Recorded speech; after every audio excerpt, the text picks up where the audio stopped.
Hello प्यारे बच्चों, देखो एक्सरसाइज 3.3 चल रही थी हमारी। क्वेश्चन नंबर 9 तक हम लोग खत्म कर चुके हैं और आज हम क्वेश्चन नंबर 10 से आगे ही करेंगे। ठीक है, तो क्वेश्चन नंबर 10 देखते हैं। Explain how this figure is a trapezium. तो हमें ये बताना है कि ये फिगर जो किस तरह से ट्रेपीजियम कहलाएगा। Which of the two sides are parallel. और इस फिगर में यानी अगर ये ट्रेपीजियम है तो इसकी कौन सी दो साइड्स पैरेलल होंगी। तो सबसे पहले हम समझ लेते हैं कि ट्रेपीजियम आखिर होता क्या है। तो देखिए, ट्रेपीजियम एक वो क्वाड्रिलेटरल है जिसमें कोई भी एक पेयर, ठीक है ध्यान रखना, कोई भी एक पेयर पैरेलल हो। ठीक है, चाहे तो ये दोनों पैरेलल हो चाहे तो ये दोनों पैरेलल हो, कोई भी एक पेयर, कम से कम एक पेयर पैरेलल हो और इक्वल हो या ना हो उससे कोई फर्क नहीं पड़ता। ठीक है, तो ट्रेपीजियम की क्या कंडीशन है। ट्रेपीजियम की सिर्फ और सिर्फ एक ही कंडीशन है, क्या, कि कोई भी एक पेयर पैरेलल हो।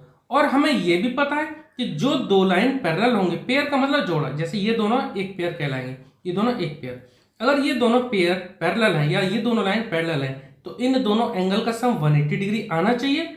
अगर इन दोनों का एंगल का सम 180 डिग्री आता है तो NM और KL दोनों लाइन पैरेलल होंगी। ठीक है, तो हम कैसे इसको ट्रेपीजियम प्रूफ करेंगे, तो हम यहाँ लिख देंगे हियर एंगल M यानी ये angle M plus angle L कितना आता है, इक्वल टू आता है 100 degree plus 80 degree, that is 180 degree.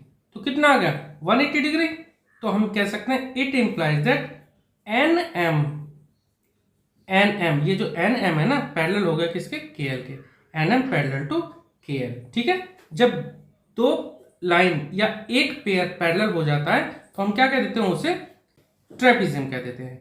Therefore जो क्वाड्रिलेटरल हमारा क्या नाम है इस क्वाड्रिलेटरल, KLM है। देयरफॉर KLMN क्या बन गया, KLM इज ए ट्रेपीजियम। ठीक है, तो ये हमारा क्या बन गया, ट्रेपीजियम बन गया। इसके आगे which of the two sides are parallel, तो हमने दो साइड पहले बता दी कौन सी पैरेलल, NM पैरेलल KL, क्योंकि इन दोनों एंगल का इसमें यहाँ पे 180 डिग्री बनता है। ठीक है, तो ये क्वेश्चन हमारा हो गया। अब देखिए क्वेश्चन नंबर 11 करते हैं। Find measure of angle C in figure if AB parallel to DC। अब देखिए ये एक फिगर दे रखा है, इसमें हमें एंगल C की वैल्यू पता करनी है। ठीक है, इस फिगर में एंगल C की वैल्यू पता करनी है। एंगल B दे रखा है हमारे पास 120 डिग्री और साथ में कंडीशन दे रखी है AB parallel to DC।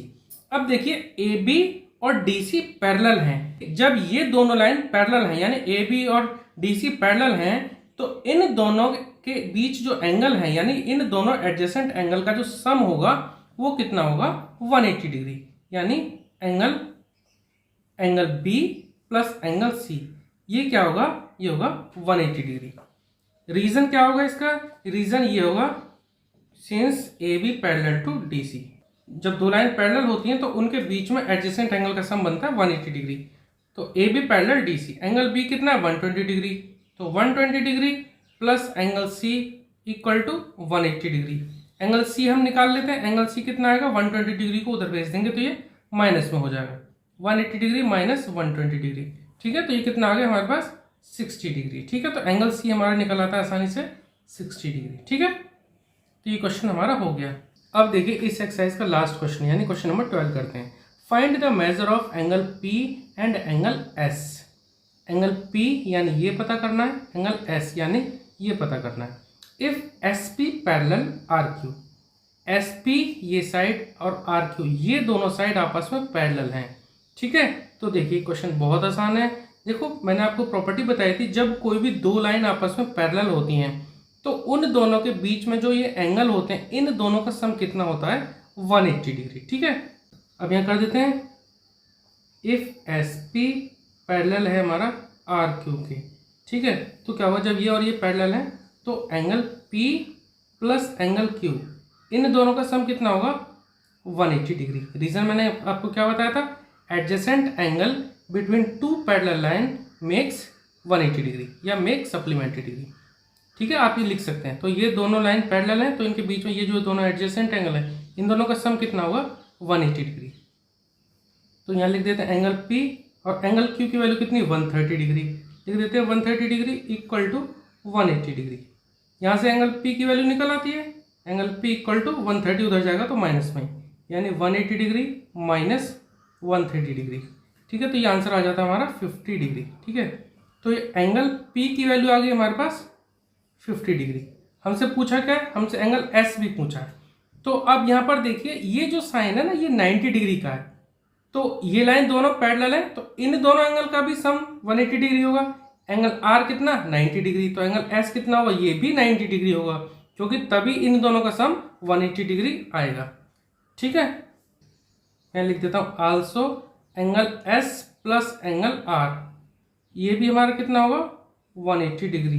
Reason क्या है इसका, इसका रीजन भी यही है, since P S parallel to Q R.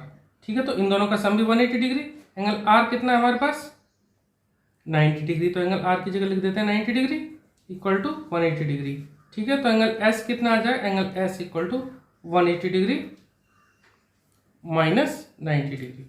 ठीक है, ये कितना आ जाता है 90 डिग्री। तो एंगल एस हमारे पास कितना आ गया 90 डिग्री। ठीक है, तो इस तरह से क्वेश्चन नंबर 12 कंप्लीट हो गया और हमारी एक्सरसाइज 3.3 भी कंप्लीट हो गई। Okay, thank you.